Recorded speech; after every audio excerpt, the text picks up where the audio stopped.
Chapter 4, in which Eeyore loses a tail and Pooh finds one.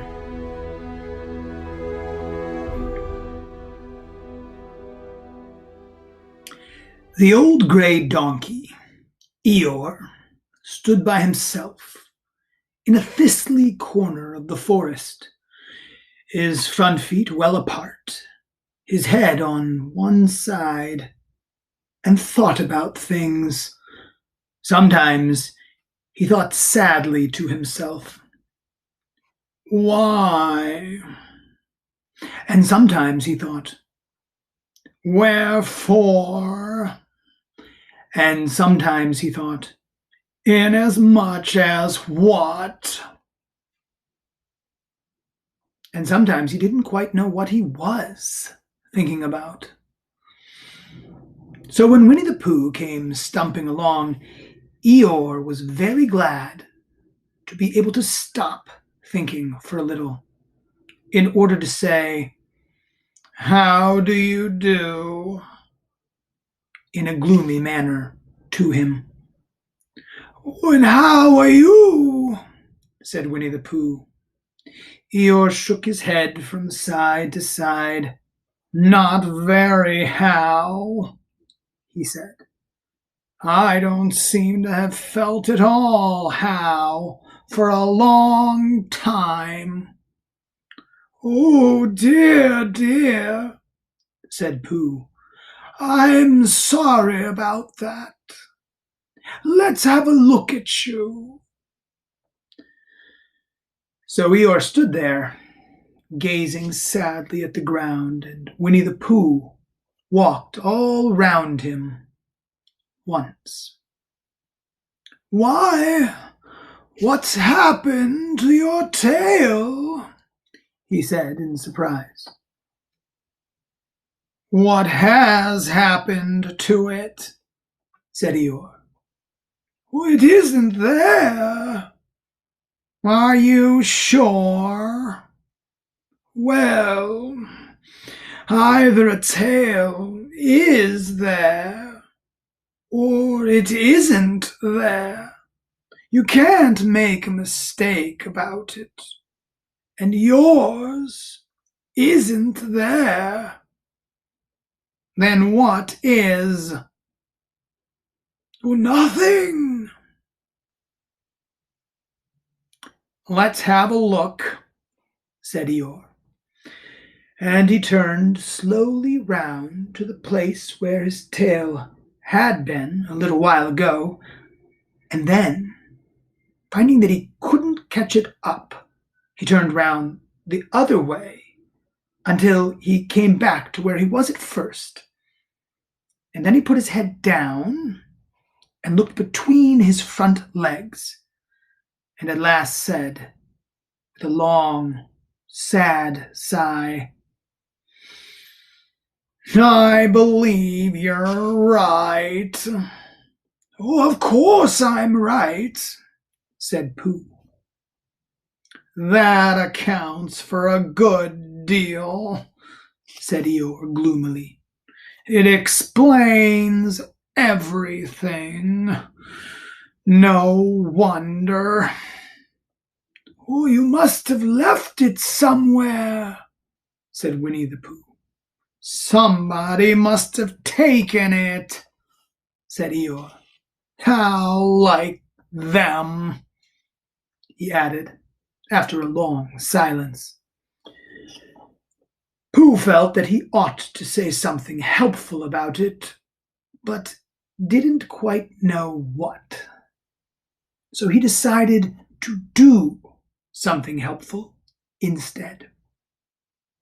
"Eeyore," he said solemnly, "I, Winnie-the-Pooh, will find your tail for you."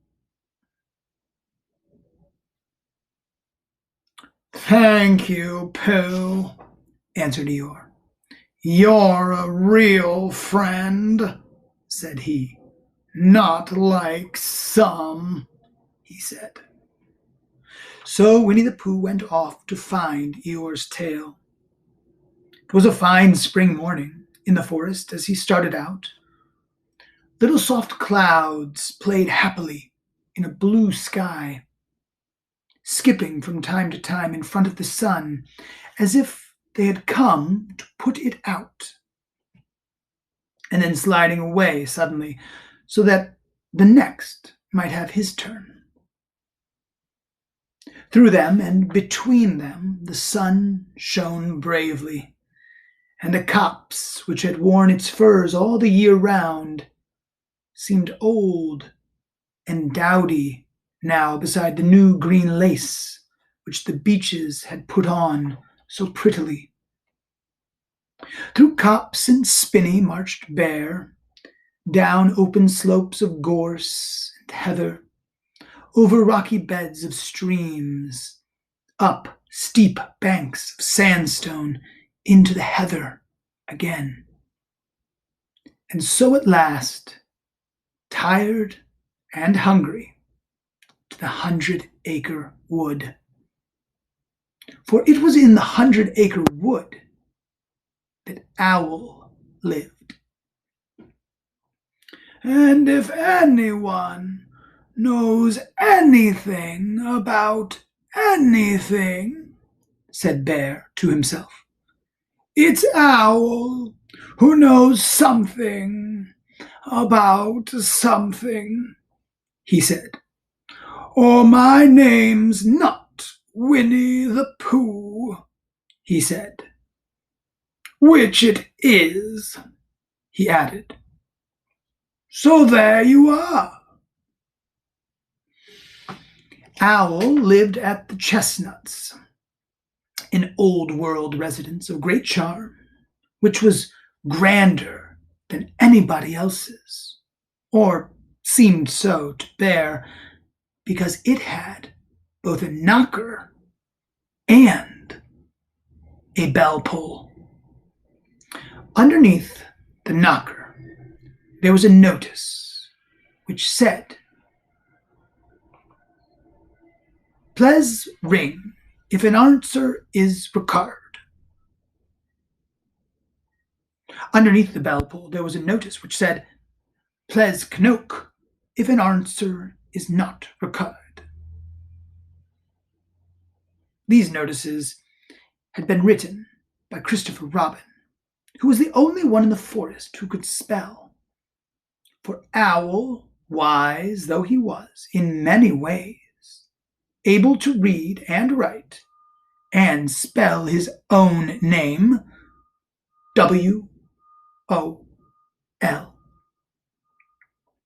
Yet, somehow, went all to pieces over delicate words like measles and buttered toast. Winnie-the-Pooh read the two notices very carefully. First, from left to right, and afterwards, in case he had missed some of it, from right to left. Then, to make quite sure, he knocked and pulled the knocker, and he pulled and knocked the bell rope. And he called out in a very loud voice, "Owl, I require an answer. It's Bear speaking." And the door opened, and Owl looked out. "Hello, Pooh," he said. "How's things?" "Oh, terrible and sad," said Pooh, "because Eeyore, who is a friend of mine, has lost his tail, and he's moping about it. So, could you very kindly tell me how to find it for him?" "Well," said Owl. "The customary procedure in such cases is as follows. Oh, what does crusty money proceed cake mean?" said Pooh. "For I am a bear of very little brain, and long words bother me." "It means the thing to do." "Oh, as long as it means that, I don't mind," said Pooh, humbly. "The thing to do is as follows. First, issue a reward. Then, oh, just a moment," said Pooh, holding up his paw. "What do we do to this, what you were saying? You sneezed just as you were going to tell me." "I didn't sneeze." "Oh, yes, you did, Owl." "Excuse me, Pooh, I didn't. You can't sneeze without knowing it." "Well, you can't know it without something having been sneezed." "What I said was, first, issue a reward." "Oh, you're doing it again," said Pooh, sadly. "A reward," said Owl very loudly. "We write a notice to say that we will give a large something to anybody who finds Eeyore's tail." "Oh, I see, I see," said Pooh, nodding his head. "Talking about large somethings," he went on dreamily, "I generally have a small something about now, about this time in the morning." And he looked wistfully at the cupboard in the corner of Owl's parlor. "Just a mouthful of condensed milk or what not, with perhaps a lick of honey." "Well, then," said Owl, "we write out this notice and we put it up all over the forest." "A lick of honey," murmured Bear to himself, or not, as the case may be." And he gave a deep sigh and tried very hard to listen to what Owl was saying. But Owl went on and on, using longer and longer words, until at last he came back to where he started, and he explained that the person to write out this notice was Christopher Robin. "It was he who wrote the ones on my front door for me. Did you see them, Pooh?" For some time now, Pooh had been saying "yes" and "no" in turn, with his eyes shut to all that Owl was saying, and having said "yes, yes" last time, he said "no, not at all" now, without really knowing what Owl was talking about. "Didn't you see them?" said Owl, a little surprised. "Come and look at them now." So they went outside, and Pooh looked at the knocker and the notice below it. And he looked at the bell rope and the notice below it. And the more he looked at the bell rope, the more he felt that he had seen something like it somewhere else, sometime before.